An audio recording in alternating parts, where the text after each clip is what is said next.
gonna fucking mug them and whatever. And he pulls out his gun, and then but he's like, why don't you work for me? Come by the plaza. And Come by Donald Trump's hotel. I know. And Motherfucking goddamn orange peel beef.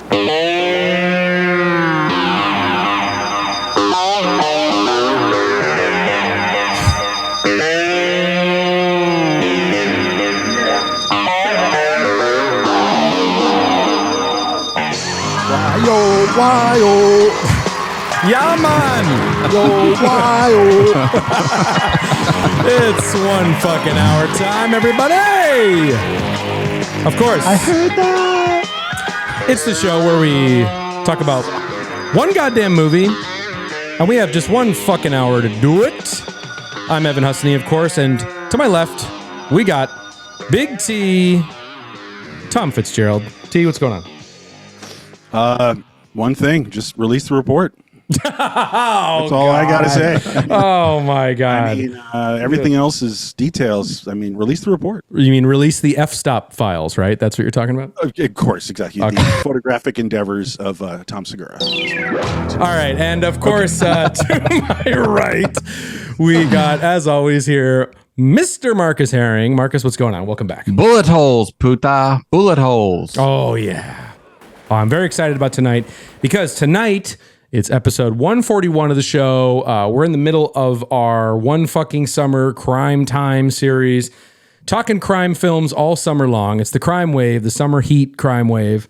This is the episode 2, of course, of that series, and we're getting into our very first Abel Ferrara movie. And it's going to be none other than The King of New York, right, is what we're getting to.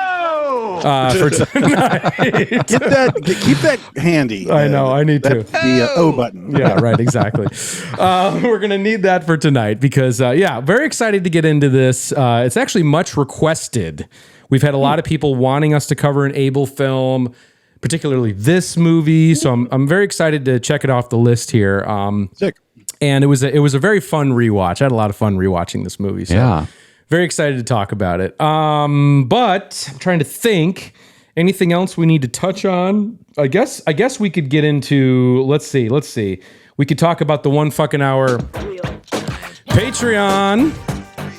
Patreon.com/1 fucking hour is where you can sign up for just $5 a month.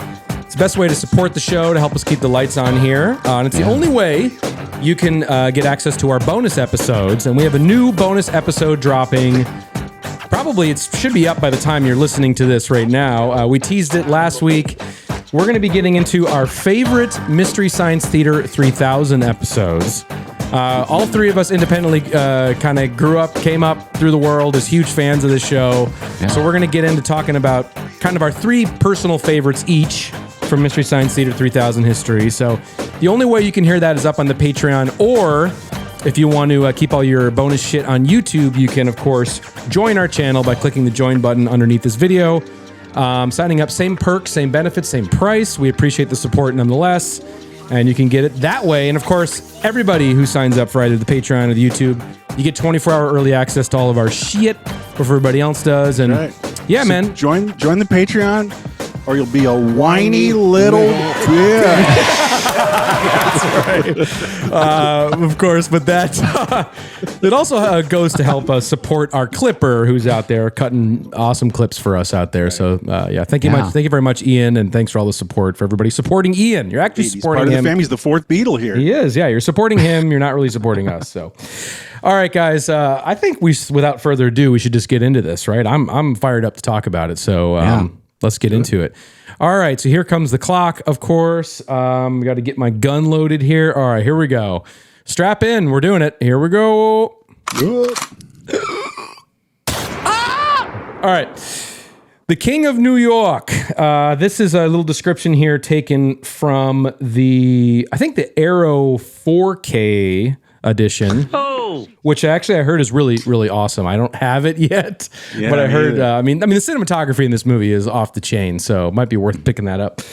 Anyway, all right, here we go. Arguably maverick filmmaker Abel Ferrara's most accessible and explosive film, King of New York's status as an urban gangster classic is cemented by a magnetic career best central performance by Christopher Walken, as well as a riveting support from Lawrence Fishburne, Wesley Snipes, Giancarlo Esposito, Steve Buscemi, who we're going to talk probably 30 minutes about tonight. At least. And David Caruso, who will be the other 30 minutes that we're going to be talking about. After years inside, drug lord Frank White, of course, played by Christopher Walken, is fresh out of jail and back on the streets of New York City. Seeing himself as half Scarface, half Robin Hood, Frank and his enforcers brutally take back control of the city, turf by turf, with starry dreams of using the millions of the drug money to benefit the community and save a local hospital. Before Frank can fulfill his ruthless lust for power, though, he's got to get past the crooked cops determined to take him down and the criminal competition that won't bend to his will.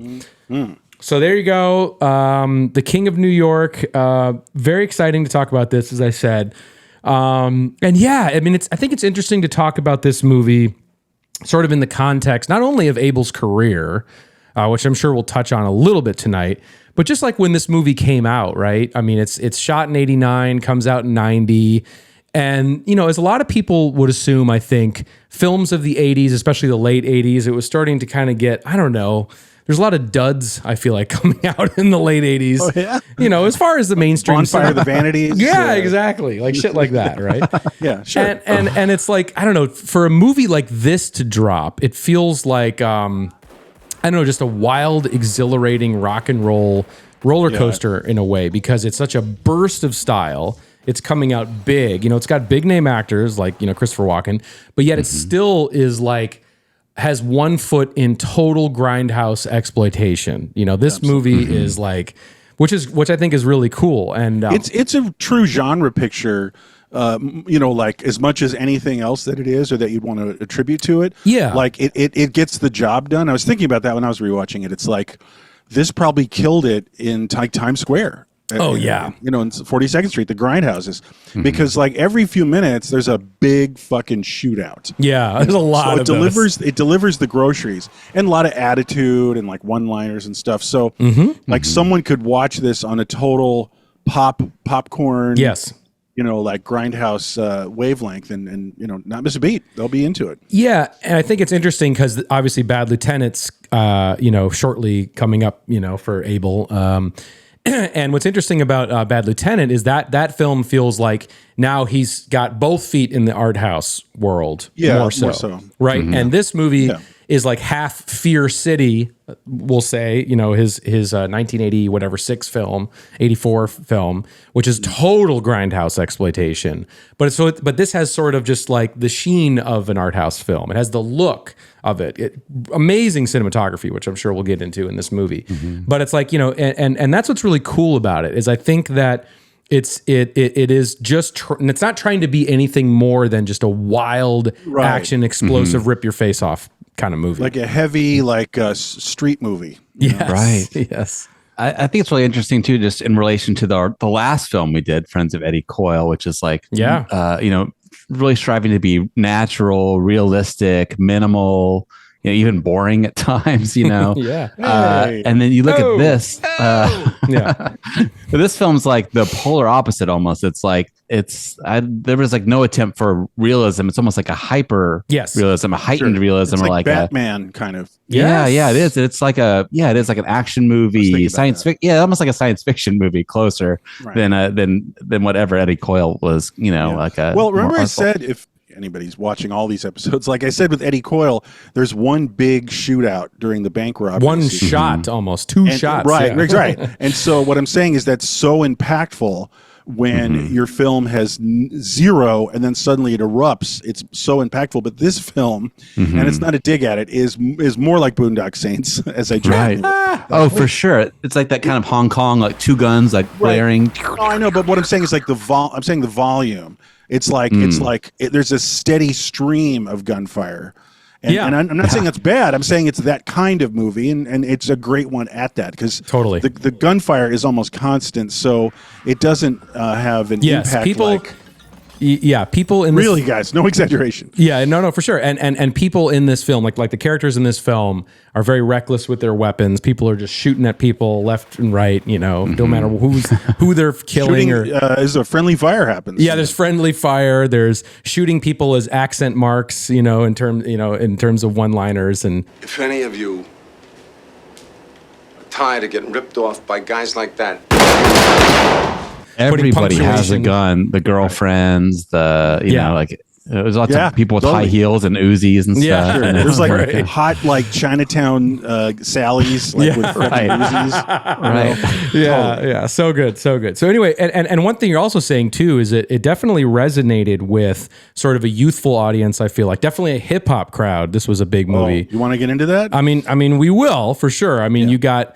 All that stuff. I think it found probably its audience on video, I'm guessing as well too, because we know it wasn't like a big box office hit or anything. Right. Probably a big rental. But just as a teaser on that, like, yes, Schoolie D, we'll get into all that. But I'm saying that like Notorious B.I.G., Biggie Smalls, like he referenced himself as the King of New York quite often. And wait, what's Frank the White? name? He said he called himself Frank White. No, he would call himself Frank White. I mean, holy shit, dude. That's supposedly he checked into the hotel that the last hotel we checked into. He checked in under the name Frank White. There you go. There you go. And so this is a staple.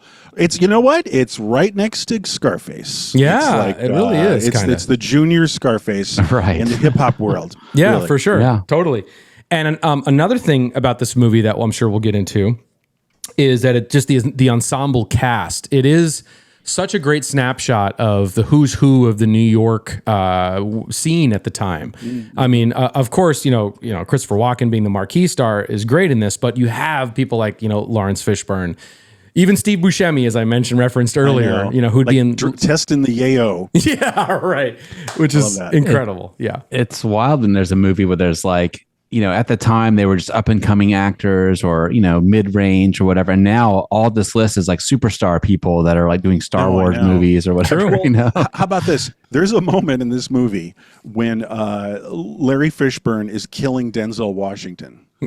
What do you mean? No, Wesley Snipes, right? Oh, Wesley Snipes? Oh, right. Yeah. Oh, right. Sorry. I mixed them up. No, but that's the kind of thing where it's like, like it's such a confluence because, and even, am I wrong? I don't really know Dave Caruso, but like, is this early Dave Caruso? I think so. It is. It's like his second or third movie. Yeah. Right. Exactly. So there's really no one who doesn't make an impact later. Yeah. I mean, David Caruso, obviously, what was he? NYPD Blue? Is that what his deal was? Yeah. Something like that. What I always remember David Caruso, it was an early like YouTube edit supercut that I saw from like almost 20 years ago now, but it's just him.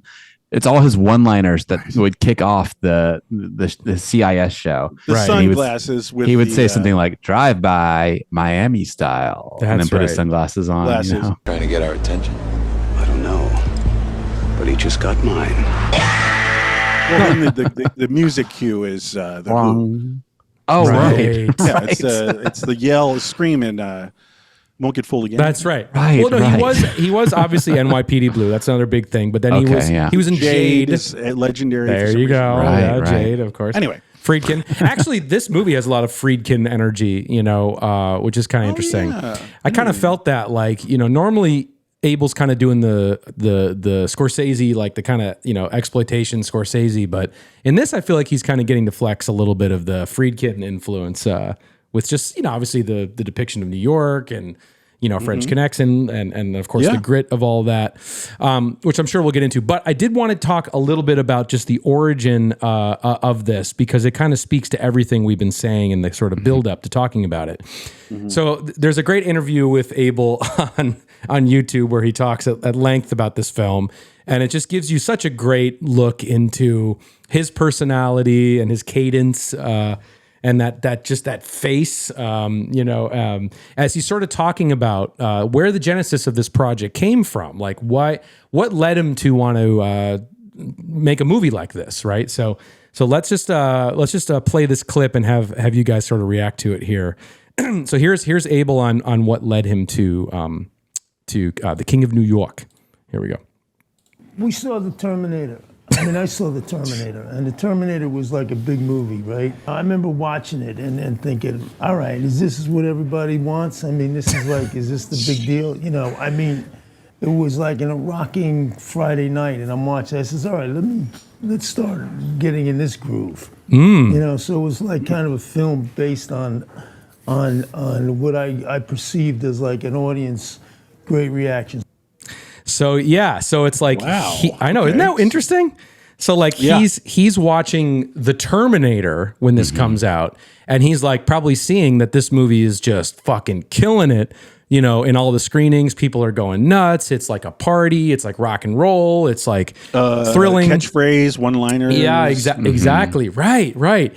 And of course, just that sort of stark, maybe, you know, neon noir look of the film, you know, or whatever. And just sort of saying, like, let's make a movie like that. That's going to be super entertaining, super fun, in a fucking ride, you know? And I do like reverse engineering or coming from that standpoint, you know?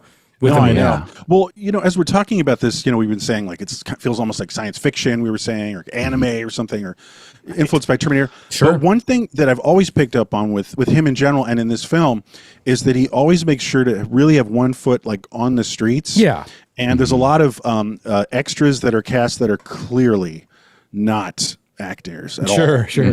Like those little kids who are getting teased about going to the video games at the that whole scene at the chicken shack. Oh yeah. You know, and like the mom, you know, getting the $100 bill, and then at the very end, not to go forward into the end, but just I'm mentioning like extras.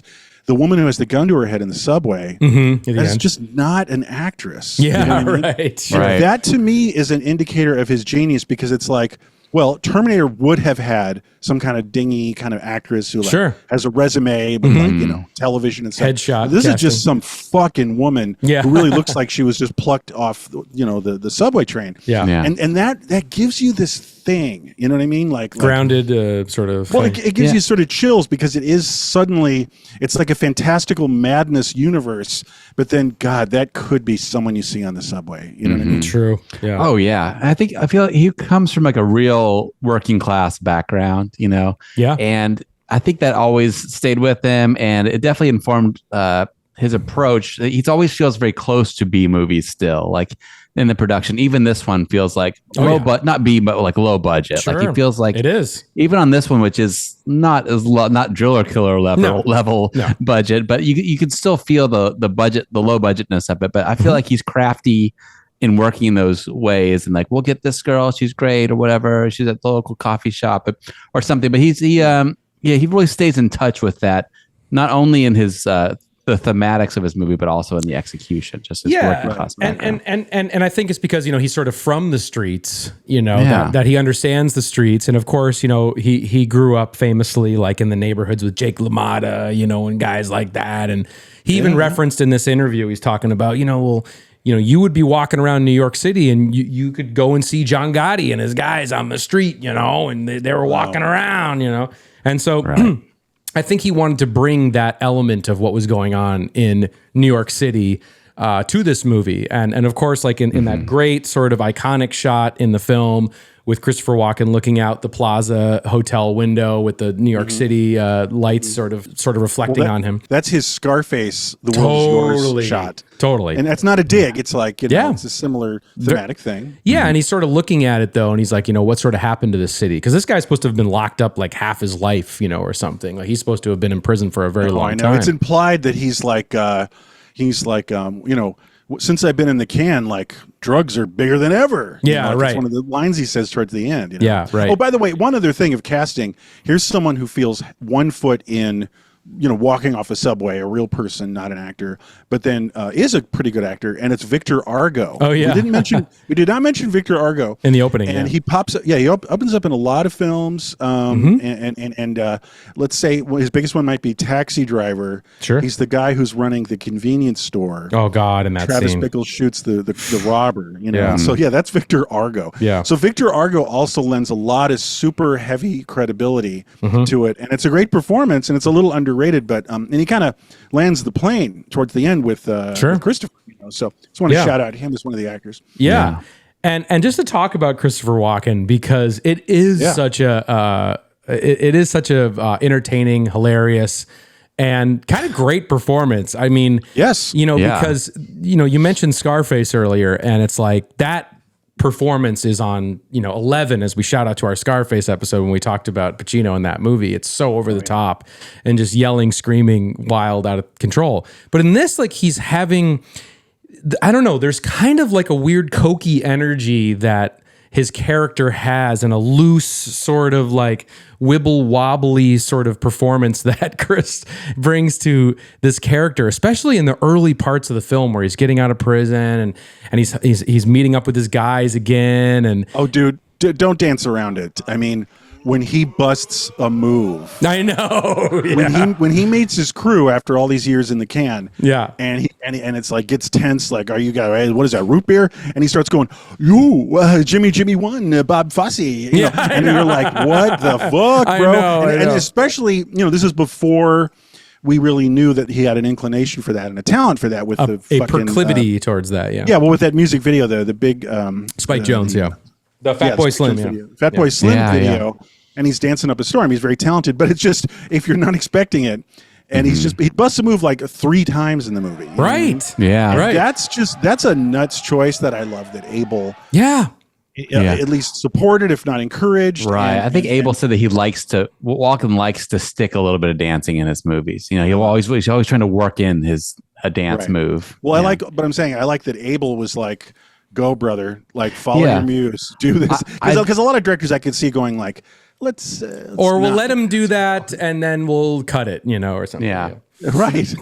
He does. I think Walken's probably one of those actors that's like really hard to direct. I think, he just shows up and does his thing. And I think he even said during the casting that Christopher Walken just kind of showed up and said, I know what you want and I can give it to you, and then just left or something, And nice. He says, I remember Abel said, like, never plan on the conversation going with Christopher Walken going the way that you expect it to go. I can see that. He's going to throw you. So like, and then he said, but one thing that's great is he does a lot of takes and does a lot of different things. Each time he'll do something different. So you have something to pick from. Sure. And one thing that's funny, just in the context of us talking about Scarface and stuff, is that he said that Christopher Walken would come in and do like these fake Pacino takes. Like he would start up warming up, doing like a really loud, I'm Al Pacino. He would do his lines. He's got really a great big. ass. Yeah, exactly. He would go really big with it at first. Can you make that a drop, by the way? Yes, sure, of course. Yeah. Great ass. He would go really big with it, and then just as a way to warm up. And then Abel said that he was using those cuts in the edit, in the dailies, And then Christopher Walken's there, like in the editor, and going, "Why are you using all these? Those are just me warming up. Why are you using all this stuff?" Right. Yeah. Interesting. Oh, wow. Anyway, I'd love to see that stuff. Yeah, I know, it's probably hilarious, but there are some just insane, choices in this. Sure. Like in that opening shot that you're talking about, the room when he's with all his guys. And he does a couple like just total oddball readings when he's like, I heard that. And he's Sprayed, laid, played, and slayed. You know what I'm saying? I heard that. got kind of like a feminine tone, I know. How about this?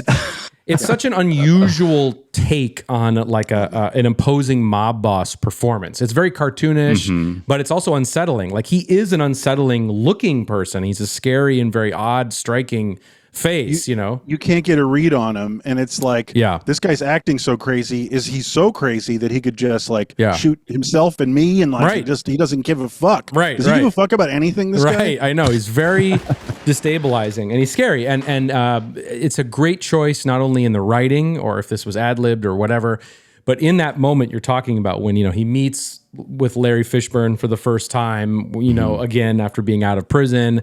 And, you see him, dancing as we were talking about. And then all the guys come up to him and then they talk. And then all of a sudden, Christopher Walken just looks at Fishburne and he just goes, why didn't you visit me in prison? And then it's like a really kind of scary, like, oh, is he going to shoot him? Is he going to get pissed off at him? And then Fishburne is just like, I didn't want to see you in a cage. And then Walken's response is just, oh, of course. Or whatever, and it's just like but it's so like well there's a lot. No, I'm really glad you picked up on that exchange because it's very subtle. Because Fishburne wasn't expecting that, and he wasn't visiting because he's not really connected to this guy. Sure. Fishburne's on his own, and Fishburne's a wild card in himself, this character. Yeah. But what I'm saying is that was a bullshit answer. Like, see you in a cage, brother. Yeah, I know. Dive bullshit. But it got him out of the No, I know. Well, but what I'm saying is my inference is that quickly, Walken is doing the math in his head, and he's like, oh, he just gave me a jive answer. Yeah, right. And it's like, cool. Like, tell him, like, okay, and then go, like, keep an eye on him. Yes, for sure. But it's still so well played. It's so well written and played. That was really a great exchange. Yeah. Well, the thing is, it's funny you should mention that, because this is the kind of movie where every scene you're expecting an explosion of violence. Yes. And a lot of times it happens. Yeah. And it's like, oh, they just shot that guy in the head. Okay. Yes. So that was just amazing to me. Lawrence Fishburne in general in this movie, I think this is his big coming out party. He's out of control. Yeah. When he's ordering the chicken, Yeah. Yes. Can you help me? Yeah, you can start by giving me 15 pieces of chicken, motherfucker. Like, how much was that? $54. Okay, 54. Fuck you. Yeah, right. $56.90. $56.90? Fuck you very much. He's just amazing. His over the top like swagger that he's got walking into these scenes and everything. You can see really why it captivated a sort of youthful hip hop sort of audience, just with the style that he brought to it. I guess he brought a lot of that to the movie. In terms of kind of creating this sort of like hip hop gangsta, drug lord type of thing, and which would become so ubiquitous, later on. I mean, New Jack City comes out, I was just going to say like a month That's later. 91, I think, right? Yeah, months later. Yeah. No, totally. And like this, I'm glad you pointed that out, because this is all a little bit early in every way, as far as there's underground hip hop and hip hop in general, up to leading up to and to this time, 1990, but it hadn't broken really wide, and specifically with like NWA. Yes, I mean big national white kid stuff, that level, and multi-million-dollar, and certainly not Grammys for Jay-Z and stuff like that. Right. So like this is a beautiful example of a peak of some sort. It's like it's a documentation of the peak of the underground world that hip hop in the late addresses. 80s. Yeah, right, exactly. Like the 80s, but it's the last big push of like hip hop 80s style. Sure. And in every way, the attitude, literally the music, and we could maybe talk. Yeah, let's talk do it about that for a second. Yeah, we can talk about it. All right, go ahead. Well, just that obviously, Schoolie D is there's a couple Schoolie D tracks going into this film, and what's really interesting is that Abel is also somebody who I would imagine at this time was kind of on the cutting edge of what's happening in the sort of the sceney areas of New York City, as someone who came up through punk, in New York City, and then now seeing, hip hop's just starting to emerge as well. And he was a fan. I mean, he was a fan of this shit. And what's really interesting is I was reading like a New York Times article about the premiere of this film, which is very interesting because this movie premiered at the New York Film Festival, which again is very interesting because that was very much more of an egghead crowd that's going to watch this movie. Yeah, Pauline Kael, absolutely, and they're thinking and almost expecting that they're going to be watching a fucking, as he put it, a Jean-Luc Godard film, and then they're watching. Side note, it did get financed by Italians, so it was like a Euro-backed film, so that might have confused people further. Yes, and there's a great story about that as well too. But anyway, so they all sat down and watched it, but like the guy who's and people were so divided. Everyone was like, "This is trash," or other people like, "That was fun. This was cool." And of course noted the sort of great performances in it. But the person conducting the interview from the New York Times with Abel was saying, "Oh yeah, he's just kind of this wiry hipster guy that's running around blasting hip hop on his fucking boombox." Like that's what he's doing. Like literally. That's what he's up to. Yeah, at this time period. That's amazing. So he was a big fan of what was going on in this underground hip hop scene at the time. He was a Schoolie D fan, man. He was listening to that shit. He had it, and he was trying to... just to put it in historical perspective, what Schoolie D is, this is from about 1984 on, Philadelphia. It wasn't New York, actually. So it was like super ultra underground, because it was this whole other urban hellhole world of Philly. Yeah. And so in 84, starting there, he was making stuff. He released his own records. I know. Schoolie D records. So awesome. Okay, right? Yeah. Because no one else would. And it is, I know this all sounds hyperbolic, but this was the hardest shit. Nothing was even close, because Run DMC, everybody was kind of still a little goofy and kind of like The Message, Grandmaster Flash still. Yeah. But Run DMC was starting to sound really hard, having like hard rock guitars. But the attitude of Schoolie D, the cursing. Yeah. He has a song called Parkside 5-2, and that is a shout out to his gang. Parkside 5-2. Parkside 5-2 is an intersection, and that is a shout out to a gang called Parkside 5-2. So a gang he was in, and it's about money in your pocket. Yeah. You know, like you got your 45 in your socks. And so this was beyond anything. Now, the thing is, people think that, you know, gangster rap was kind of invented in LA and with NWA, but this guy was doing it years before and a huge influence on Ice-T and NWA, et cetera. Yeah. Years later. So, and I love his stuff. And then the music is incredibly hard. It's like Angel Dust. It is literally Angel Dust influence. It's super DIY. Like, it is. Literally. Yeah. Yeah. And it's like the drum machines sound. I could go further, but I'll stop there. But I'm just saying, kudos to Abel, because because there's so much hip hop happening right then. So it's the Renaissance years really, and he just went like, you know, like he probably liked Biz Markie and stuff like that is what I'm trying to say. But you know, Eric B and Rakim, but he was like Schoolie, yeah, right. like Schoolie, because what I'm saying is like Schoolie D wasn't being forced down the throats. Like he was it's indie stuff. Sure. You know? Yeah. It's like underground punk rock rap. Yeah, no, totally. And here's the Parkside 12-inch, which of course on the flip does have Saturday Night, which is prominent in King of New York, and it's the credits music at the very end. So like the little tone that's left as you walk out the theater.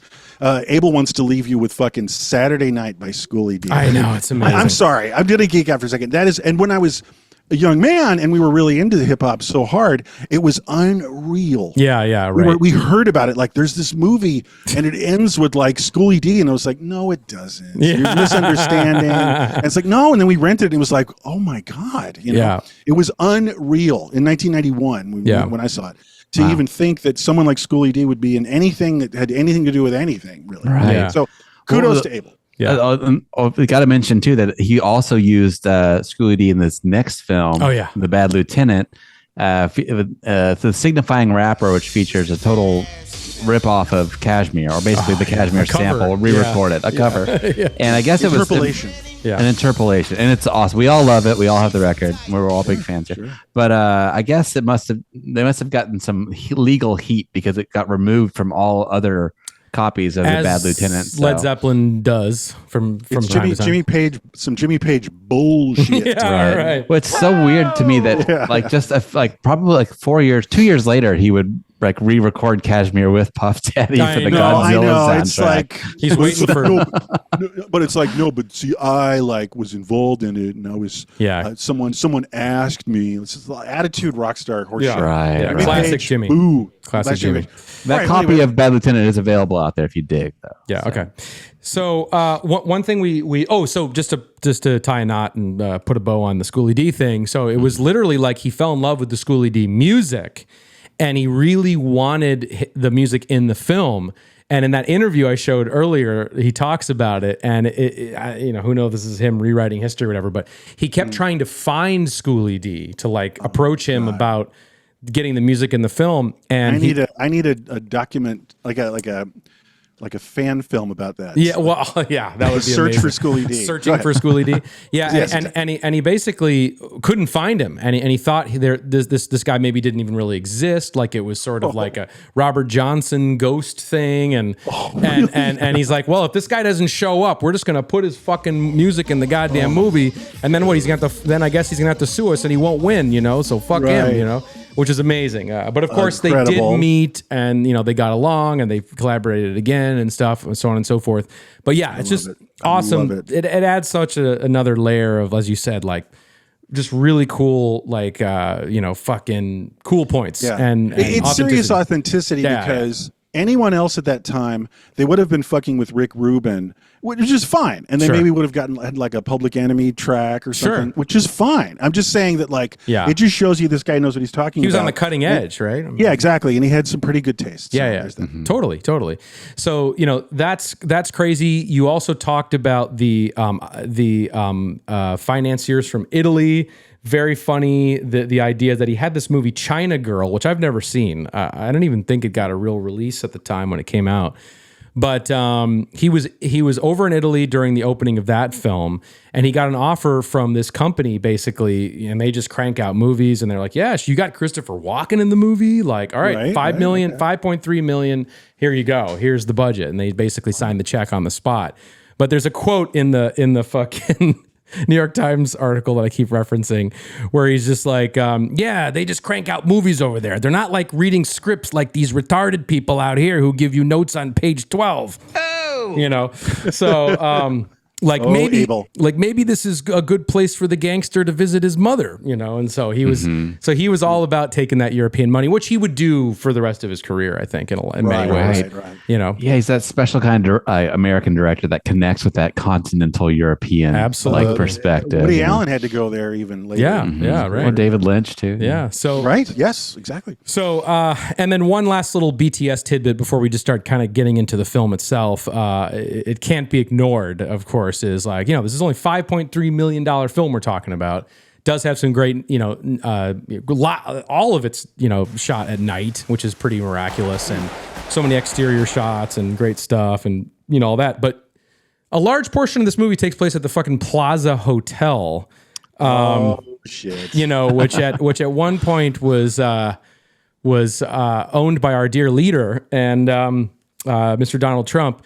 And apparently, I guess he had charged Francis Ford Coppola like $5,000 an hour to film there at one point. But Ferrara for Godfather 2. Yeah. But Ferrara had an ace up his sleeve, and I guess Ivana Trump was a huge fan of Christopher Walken. So they said if she could pose with a photo with him, then we could have the plaza for nothing. He basically could have it. The art of the deal. Yeah, right. Yeah, exactly. I mean, that's kind of insane. The Donald Trump connection to King of New York. I know, because he's the real King of New York. I know. It's amazing. Kiss the ring. Kiss the ring.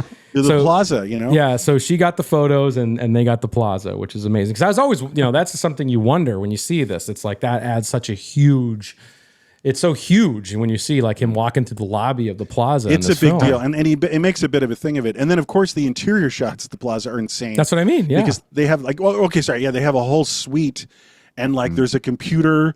When this woman is like diligently like crunching the numbers, like up to the minute statistics on like drug trade and like crime stats and stuff. You know, like it's amazing. How's that looking? Opulence very well on a budget. You know, it's a very opulent film. All those gilded restaurants and all this stuff. You know, but on a budget, it's incredible. Yeah, I want to talk about that when we get to it. Let's of course talk about. Let's get into the movie. Looking at the clock here, so we got movie opens. Frank White gets out of prison. Great way to open the film. And it also shows this scene of as soon as he gets out of prison, you see this just real heavy pop of style with a very violent execution of this drug lord guy as you know he goes into this telephone booth and these guys just fucking take him down. Well, they've got there's probably some nickname for what they did because like they jam the door with some object and then they circle it, you know, it's called like circular firing squad. And that definitely sets the tone, you know, for all the action in this film. It's going to come out of nowhere, as you said. It's really intense, you know, and very stylish. Well, and then I must say, like, right after that, the credits roll is what I'm saying. Yeah, is there's very legit, basically cinema verite documentary footage of a car driving by the middle of the night in some dodgy neighborhoods like, you know, East New York or some shit. Yeah, and there's brothers just hanging out and like making all kind of weird deals and sorting shit out. Yeah, like in the street at like 3 a.m. And that's just certainly not central casting. No. And there's no like you know, like. There's no like Odwalla water bottles waiting for them. They'll cut. You know, right. It's real shit. Right. Sorry. Totally. Then we get to just kind of the first real fucking amazing scene in this film where it's our big introduction to Larry Fishburne, of course. Drug deal going down. Oh, shit. So good, of course. Asking for the root beer soda pop or whatever the fuck it is. Love it. You know, he's got to be cold. And then, of course, we see Steve fucking Buscemi in this movie. As a cocaine tester, testing the tiniest amount of cocaine possible in this. And I did. There is a little quick interview, 2-minute interview with Steve on YouTube. Oh, this is so good. Yeah. Talking about just this. It's so fucking funny. Like he got the call from Abel the week before shooting. Somebody dropped out, I guess, maybe, and you know, and I guess Abel wanted like one more white guy for this like black gang. And I guess when he showed up, like they had the wardrobe for whoever was supposed to play that character, and it's like all this like so it's like kind of a Run DMC look. Totally. Yep. Yeah, it's like a Run DMC look. And he basically showed up, and the people there were like, I thought you were going to be a black guy. Sorry. You know? And so, but we don't got time to get any new clothes for you. So you're wearing this. It works. You know? And what's very funny is Steve goes on to basically tell like how he's kind of buried in the film because I think Abel realized, I don't know if this is working. So like he's always like in the background or cut out of the frame or shoved in the back.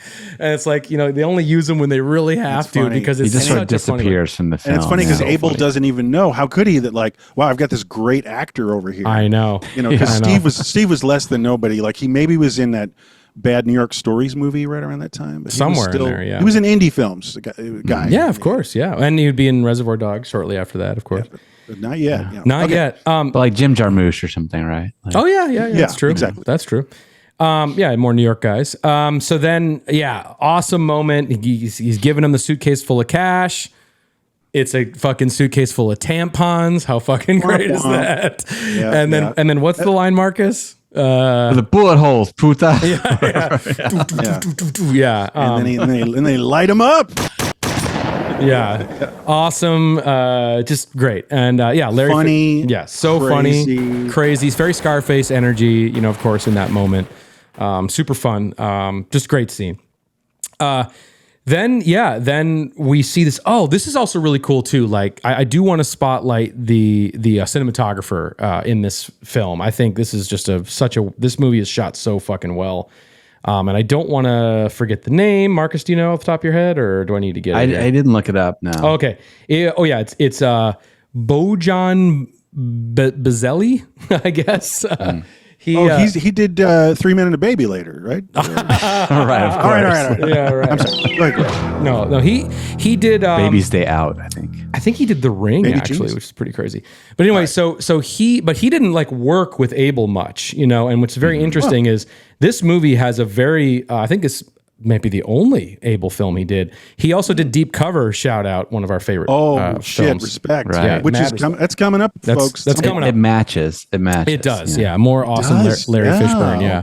Very interesting. So, but anyway, and in that interview, I keep referencing that we played earlier. He kind of Abel looks back at the film and probably cringes a little bit with the amount of time it took for Bojan to set up all the shots, because all the shots in this film have such an amazing.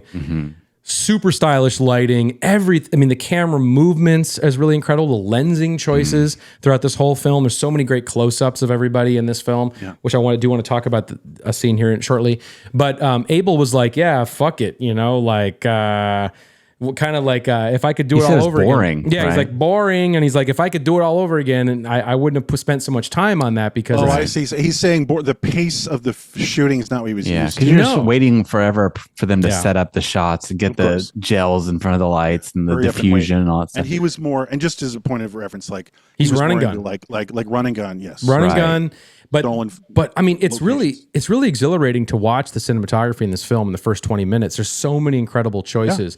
When he's riding the subway with, you know, his girl, and those just that great dolly shot coming in as pushing in as they're, you know, getting intimate in the subway. And just even as a sort of low key a low key example of this too is when he's at that, as you mentioned, Marcus, that I don't know what you want to call it, that sort of faux French, you know, restaurant with all of the sort of distressed gold Apparently- leaf, you know? Yeah, apparently that was a real kind of hip place at the time too. I think that's the style of the time, you know, is that, which is gone. But anyway, Yeah. that sort of when they're at that restaurant and he's sitting down and he's telling these two girls like I want to run for mayor and all that stuff. There's these incredible reaction shots just framing during the dialogue that are very nice close-ups. Every close-up in this film has such an incredible lighting chiaroscuro across everyone's face. It's so labored and so fucking awesome. And that scene is edited so well too, with just like holding on the reactions while they're listening to Christopher Walken talk. It's not holding on the star in that scene. It's like they're kind of laughing at this guy because he sounds crazy. It's really, really well done. So I wonder why he ended up with this cinematographer. Was that one of the directives from the strings that came with the $5 million check? Or was he like, this is going to be my big thing. I'm going for Terminator. I need like a really slick movie. It's an interesting. Maybe it's a little bit of both. But I would say yes, you're right. It's funny to zero in on the aesthetic. Like there's a specific late '80s aesthetic to the '80s, and this is very Patrick Bateman, New York. There you go. Yes, exactly. Yeah. He did talk about how it's like, just it is inspired by seeing Gaudi and how everything was very opulent in that time period. People were driving limos around everywhere, these chic restaurants that, like he said, that was a real restaurant, and just trying to capture that sort of nouveau riche. There it is. Stockbroker, almost like Trump Patrick too, Bateman. Very Trumpy. Very Trumpy. Yeah. It's Trump, Patrick Bateman vibes. Totally. Yeah. Totally. Yeah. And it's like, and not the old rich families of New York, that are like part of the fabric or whatever. Right. And, well, it's tacky. Well, tacky. Trump's like a tacky guy from Queens. Yes. Totally. Yeah. So that's the thing. He's like, he's like trash, New York trash. Yeah, totally. Trying to go like legit and like shiny. And it's all, so that fits the character. Yeah. There's that, but there's also this like distressed layer to it too, which is throughout and you even see that like in that guy what's his name, his character Artie Clay, who's the first mob boss to get knocked off by Frank White. You see his hideout and almost looks like something out of Dick Tracy with like this pastel colors on the wall with distressed, like peeled paint.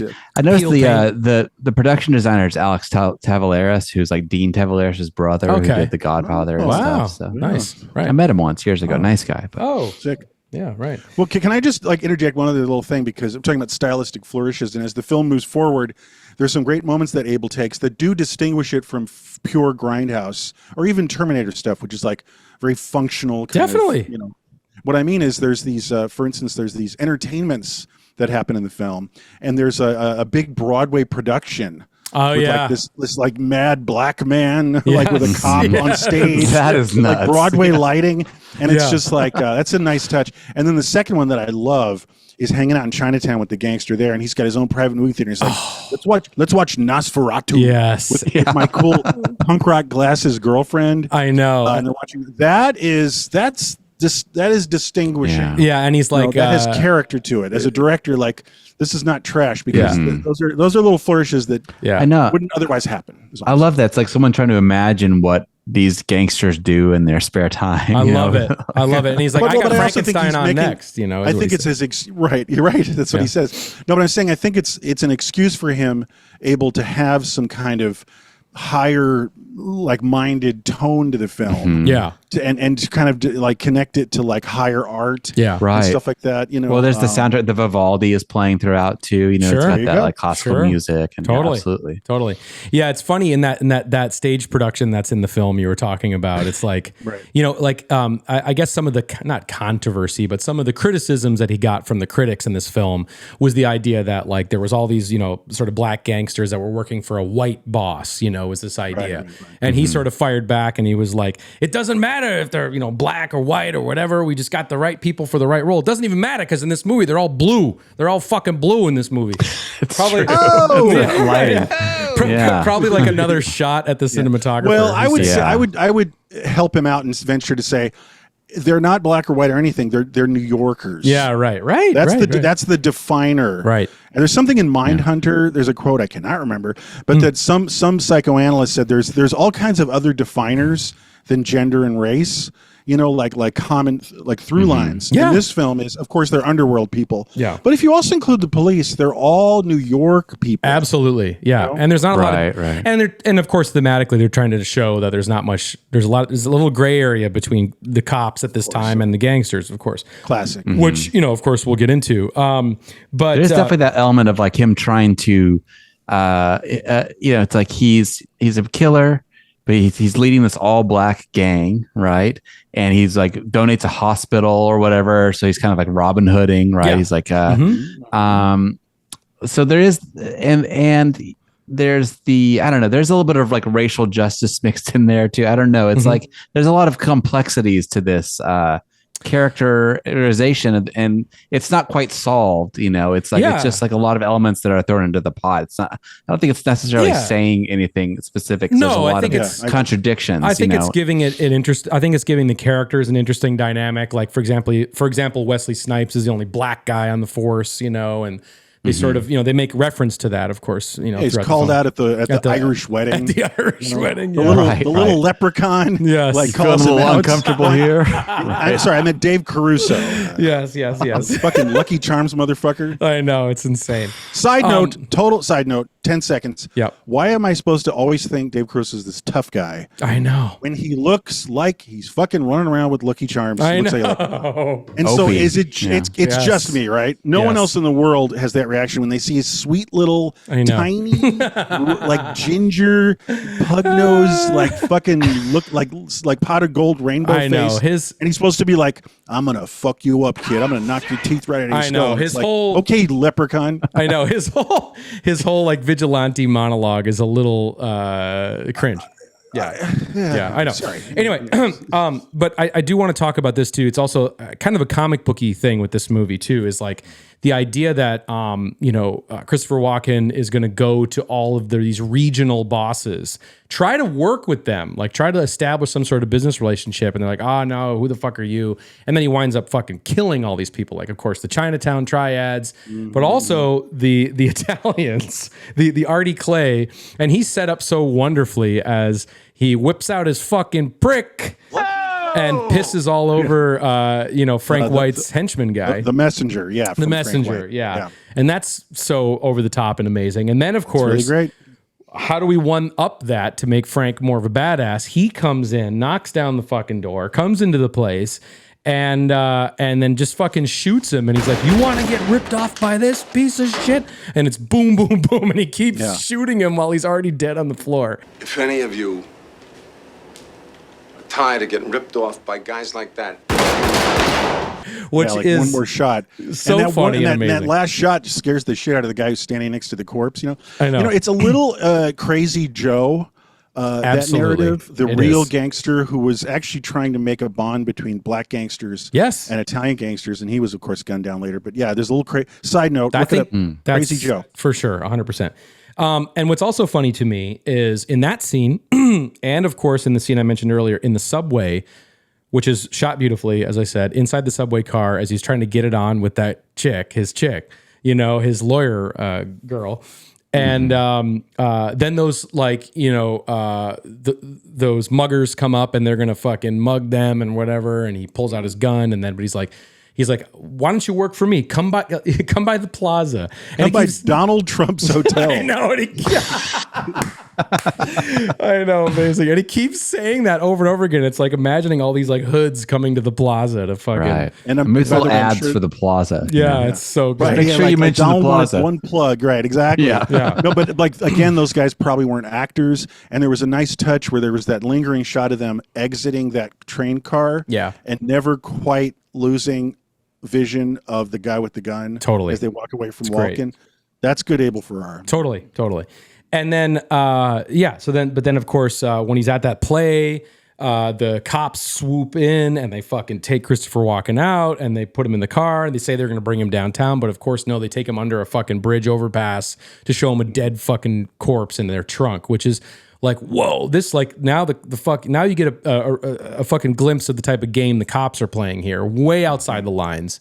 And it's like total fucking dog eat dog, and it's intense, and it's again the more of the heightened reality that this film is in, and you kind of just have to go with it. You got to go with it because it's so absurd. Yeah. But it still feels grounded in realism, like at times. That's the beautiful thing about it. There's like nothing seems beyond like the specific instances and how they play out are a little exaggerated, but like all of this feels very realistic. Guys rise to power, the cops trying to figure something out and get this guy off the street. And it all is not fantastical. The broad brushstrokes. Yeah, for sure. And it does kind of sort of contrast nicely some of these crazier set pieces, like the fucking Chinatown shootout is like some John Woo crazy over the top, hard boiled type of set piece. But then that's contrasted with the fantastic Larry Fishburne at the fucking Fry Deli in Bushwick, I'm guessing. Well, I mentioned it earlier. Yeah. Incredible realism. Incredible. Great performance. His attitude is on fire. Like, give me fucking spare ribs and like mashed potatoes. Yeah. And that place is, like that was not set dressed at all. That is just what that place looked like. Yep. Before they went there and shot and after they would shot. I'm almost positive that's on Broadway, right by the JMZ train. I can kind of recognize where that is, and which is really cool. But yeah, serious neighborhood at the time for sure. But that scene definitely feels more lived in. The kids playing the arcade machines and like their grandmother taking care of them, and all that stuff feels more Doc, And then even the sort of chaos that's erupting behind Larry Fishburne as they're arresting his crew and before they break in there is, and he's talking so much shit so loudly when he's ordering the food that he doesn't even notice that they're getting shook down by the cops outside. Fantastic. So Schoolie D hits, of course, with Saturday Night.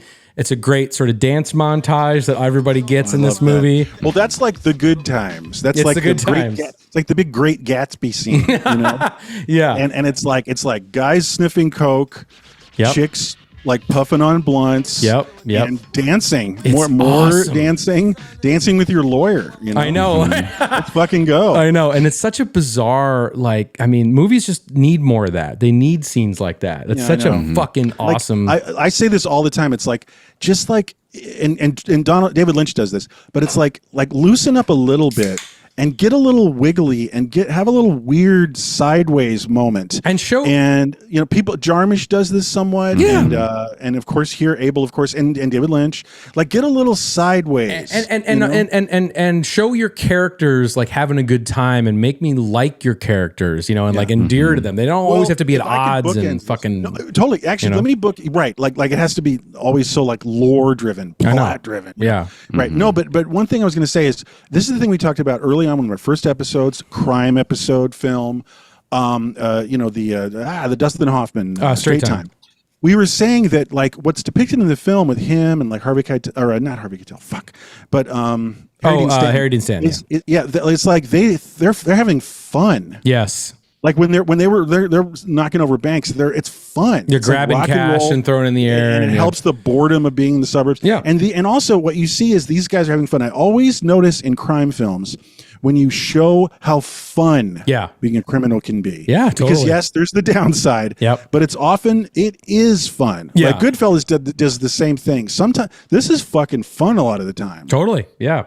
One thing about the Schoolie D dancing moment is I want to know, did they play that on set? Does Christopher Walken know he's dancing to Schoolie D? I don't think so. I thought the exact same thing. Yeah. They were probably playing like New Jack music, probably. meaning more like R&B pop music. More dance club and music. And then they threw in this like Scuzz 1985 drum machine, like fucking like Brooklyn Angel Bronx Dust. basement Angel Dust rock. Love it. I'm sure they were not dancing. I also love the musical moment where it's like sort of the banquet in his honor, and there's that like soul singer singing him like the thank yous, and like we're gonna build a better world type song. The uplifting. Very strange. Okay, so let's just get to the huge explosive gunfight. Yeah, the one that starts with Christopher Walken noticing his girl licking coke off of some guy's belly, which is a great way into that scene. And then it's just out of nowhere, you see this masked motherfucker, which is very scary looking, actually. He's very scary looking. It's a little like Friday the 13th. It is. And it's later revealed to be a cop, of course. But you don't know that yet. And this masked guy's coming up the stairs, and he shoots him on the top of his motherfucking head. He shoots him like right here, which is so crazy. I hate when that happens. And then they realize, oh shit, the fucking cops are here. These people are shooting us up. Oh my god! And we gotta fucking do this. And of course, Christopher Walken, great character touch, uses the sort of absurd mayhem of this scene to go there and just kill the guy that his girl was licking off. Like, oh, by the way, or side note, you're done.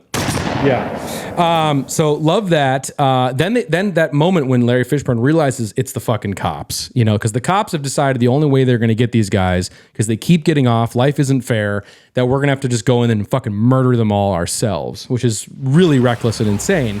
But dude, why did David Caruso choose to wear a little pork pie hat as his It fits his little itty bitty head. You know? I know, it's so dumb. I'm sorry. Yeah. I need someone write an essay about why I should be intimidated by the heavy presence Or of leprechaun David Caruso. stuff. Yeah. I'm sorry. No, that's it. It That's is it. kind of a little bowler hat. Yeah, man. Yeah. Amen, So, brother. So then we get to this just terrific scene. Again, under, you know, fucking rain pouring down, under this touch. fucking freeway overpass or whatever the fuck. And it's this shootout, you know, between Lawrence Fishburne and Wesley Snipes. And he fucking shoots Snipes under his fucking, like under his bulletproof vest. Yeah. Shoots him, and then fucking, you know, here comes your boy Caruso out to shoot fucking Larry Fishburne. I know. He's good there. I'm gonna contradict myself. Walk it back. Caruso's good there when he's like, Yeah. like don't go, man. Like hang in there. No, you're Yep. fine. Like, Yep. like it's just a flesh wound or whatever. Yep. And then he's like, no, you're out. And then he looks over and it's like time to drop Yep. Fishburne. And then he maniacally but then laughing. he cries. Yeah. No, and then he cries a bit, and then he like gently kisses his partner on the forehead. You know. Yes. Head there. Yeah, he gets a That's little. great. It is. That's Yeah. good. And then, of course, like, you know, you have Larry Fishburne, like, who's dying also on the side and bleeding out, but he's maniacally laughing. And Laughing like a douchebag. douchebag. That's great. But we'd be remiss if we didn't talk about the Caruso death moment, because they're Okay. all. Yep. That is an all-time shocker. Yes, it is. No, that's incredible. It is such a because I'd forgotten that happens in the film. fucking great. Yeah, fucking great. Incredible. So Because good. no one, including us, the viewer, Has no would idea. expect that. You know, Yeah. Of course. like a cop funeral Yes. in New York, Yeah. Yeah. and, like blowing some guy's head off. Like right there. Like we're going to the Yeah. cop funeral and we're going to point blank like every shoot. cop in town is right over there. Right. Yeah. And we're going to pull up next to him in our fucking limousine, roll down the window, and then, of course, Caruso, Yeah. what the fuck? Shoot him point blank range in the face with a sawed-off Well, shotgun. his head disintegrates. Yeah. No, but it's like that is operatic. That is where it Yeah. becomes like crazy and big and obtuse Love it. and like like tapestries, you know, Yeah. like Yeah. biblical level stuff. Because like every cop in town is just over this hill. Yeah. And they just go like, see ya. Yeah. You know, like, That wouldn't happen. I know. It's like That would it's- not yeah, happen. Yeah. Yeah. Well, let's just, because the clock's bleeding so aggressively in this episode, let's just talk, of course, about how it winds up. You know, of course, Frank White goes over to Victor Argo's house, the last kind of standing of the major detectives in this case. That's I'd say that's Walken's best work. Yeah, that's great. His monologue and that Totally. scene. I was Fantastic. very impressed by him. The face work, the subtlety of his cinema acting. Yeah, it's great. Even the humorous elements to his performance Exactly. are All of so it, yeah. dialed in this whole movie.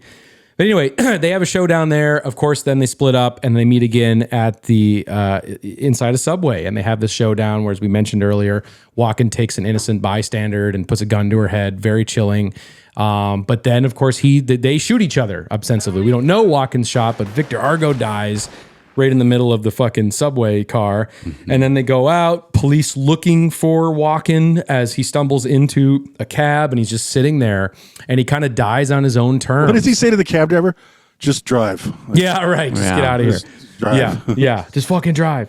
But the cab driver leaves. He sees the gun, and then just Walken bleeds Yeah. out in the cab. And then cut to black, and who wouldn't do this? Cut to Schoolie D's Saturday Night roll credits. Love it. See, Yeah. that's what I'm talking about. Yeah. You know, like Lights out. you know what that actually does. That's not unlike another 1990 film ending with Sid Vicious. Oh yeah, for sure. Goodfellas. Yeah, Goodfellas. Really? Yeah, right. Yeah, That's like fuck you music. You know. yeah. Right. It is interesting. Like Christopher Walken, he is like, they call him a movie star in this. He's like a rock star. He's like almost like Fable. You don't get to know who he is as a person or his motivations really. You get it to know like the cops or like Lawrence Fishburne even more as like real people, but he always stays as sort of like fantastical, mythical figure, which I That's think true. is part of what attracts people to this. Oh, movie. absolutely. And just true. with 1 minute left, I just wanted two small criticisms I had about this film. Oh, Only two? Well, I mean, I have more, but the two main ones I think is, his lawyer chick, Janet Julian, is bizarre casting. You almost could imagine someone stronger in that role. And the second big one for me is does anybody feel this movie feels too short? I kind of always felt that the third act is very condensed. And like I felt like if it had another truncated. like 15 minutes of like exploring more of the downfall or more of this getting to a head, it does feel like it's a little short, almost It at gets like to 100 Argo minutes. a little fast. Yeah. But I agree. other than that, it's a fucking raucous, Great awesome movie. And it's time. also a documentary of a pre-Disneyfied Times Square area in New I love York. it. It's like old, weird, scary 90-cent subway ride, New York City. Yes. Trust me. I used to live there in the 80s. Awesome. All right. Shout out to Vanessa Claudia, who is in this movie very briefly, and she's also in Kingpin, which we're going to cover next week. Yeah, Which is next week. Yeah, next week. All right, everybody. That was one fucking hour on what is this movie? Oh yeah, The King of New York. King of the Hill. Yeah. Yeah. One person we didn't mention in the hour, I'm going to use one quick cheat real quick. Because we didn't mention, we didn't talk about Nicholas St. John at all, who's sort of he is the partner of Abel Ferrara and wrote God, I mean, what, 10 of his movies? I don't know the exact number. They go back to when they did porn. Yeah, films. right. Exactly. I mean, they go all the way back, high school friends.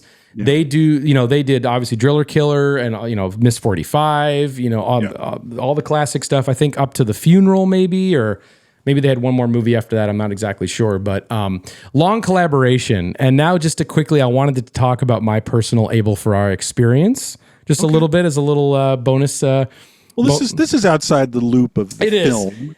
Yeah. So about over 10 years ago now. Fuck. It's like 12 years ago when I was at the Alamo Drafthouse. We're doing Drafthouse films and we had this idea, let's re-release Miss 45. It had been a long time since this film. It hadn't gotten on Blu-ray and it just kind of, was out of print on DVD forever. And it was just one of these things that I think we could kind of reintroduce and people would go and check it out and see it, especially in New York and LA and the whole thing. Mm-hmm.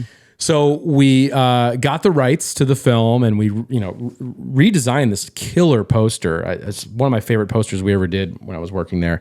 And of course, we got in touch with Abel to participate in bonus material and, do interviews and all that stuff. And really the white whale of Abel in terms of getting the story behind these films is Nicholas St. John. He's famously, definitely not in the business anymore. I think he became a teacher or something. Nicholas St. John is a pen name, so people don't even know what his real name is. Shit. So he's totally impossible to find. And I had a lead on a guy who was like, I could get you Nicky St. John, And so I was all fired up to get Nicky St. John, But I had no idea that. Uh-oh. Is this going where I think it's going? What? That Abel Ferrara's Nicky St. John? No, that would be amazing.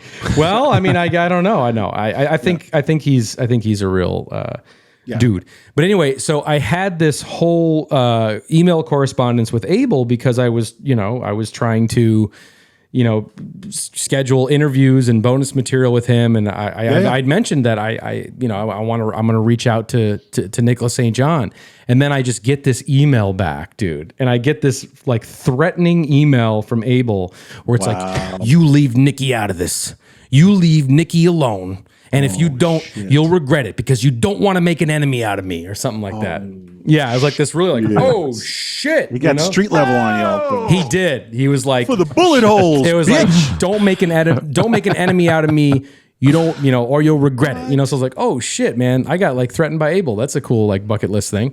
Sure. So then this is like one of my most embarrassing moments ever in life is when I was supposed to do a Zoom interview with Abel Ferrara for the Blu-ray. We had not Zoom wasn't around then, but it was like Skype or whatever. And we had a crew in Rome that was there that was going to film the interview for us, and I'm going to do the questions.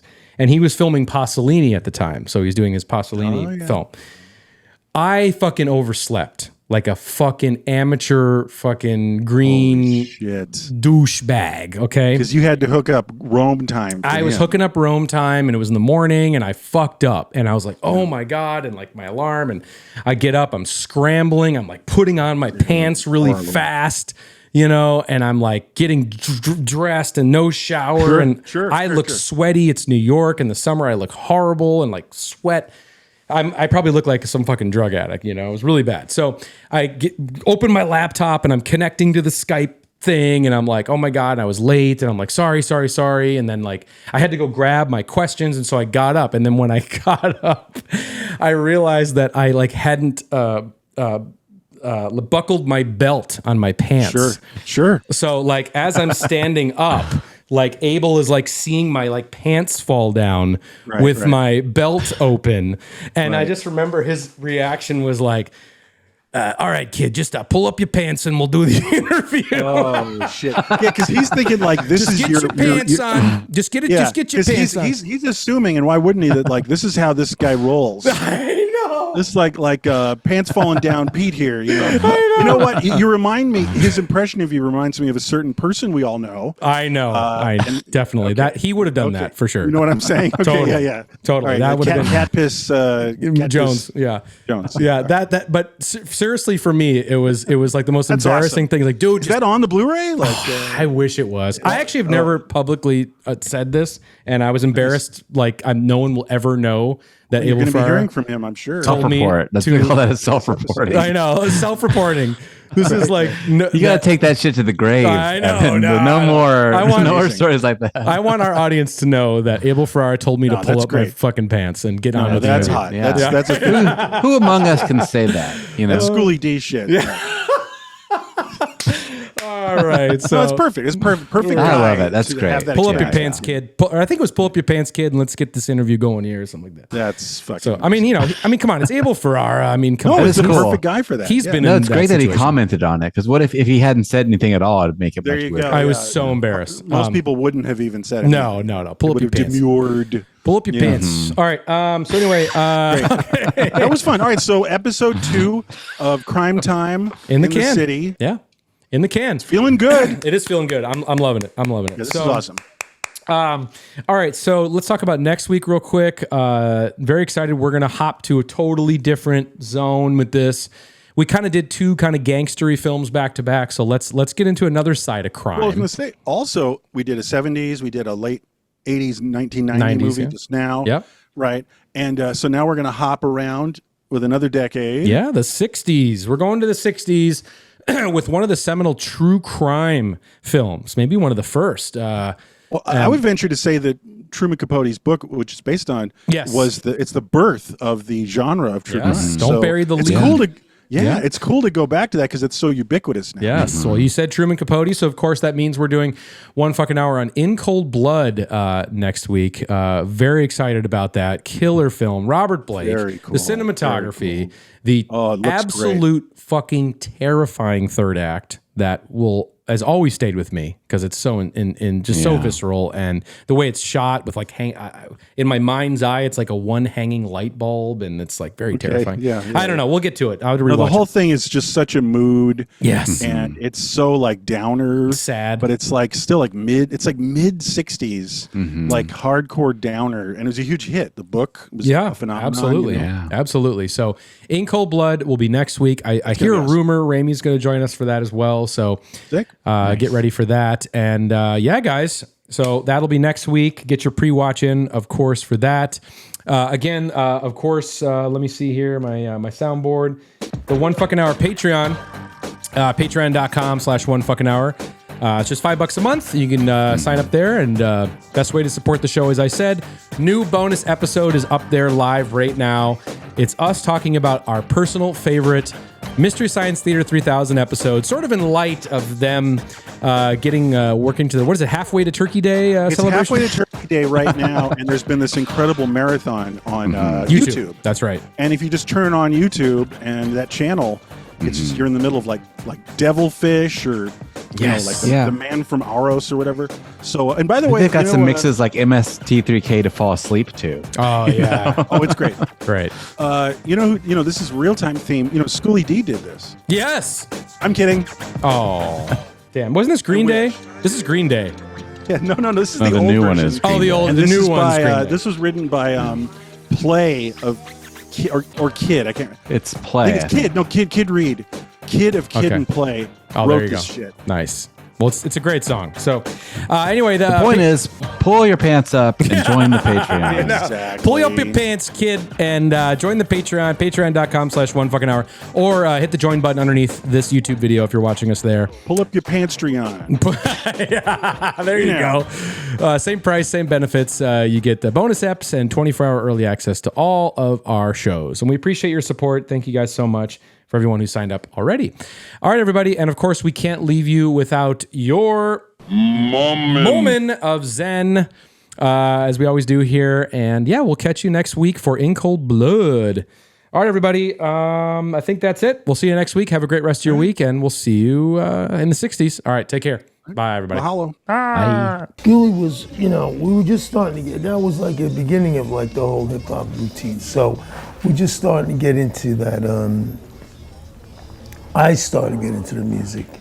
And I dug the music a lot, and those are the songs I liked a lot. But we couldn't find Schoolie.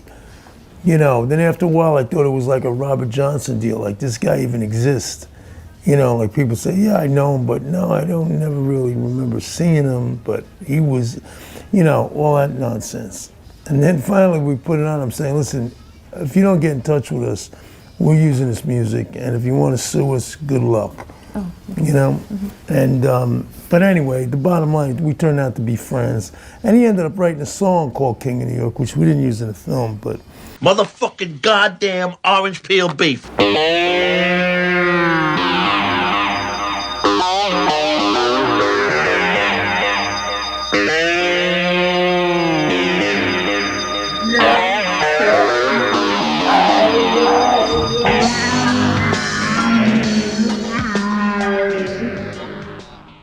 That was wicked, man.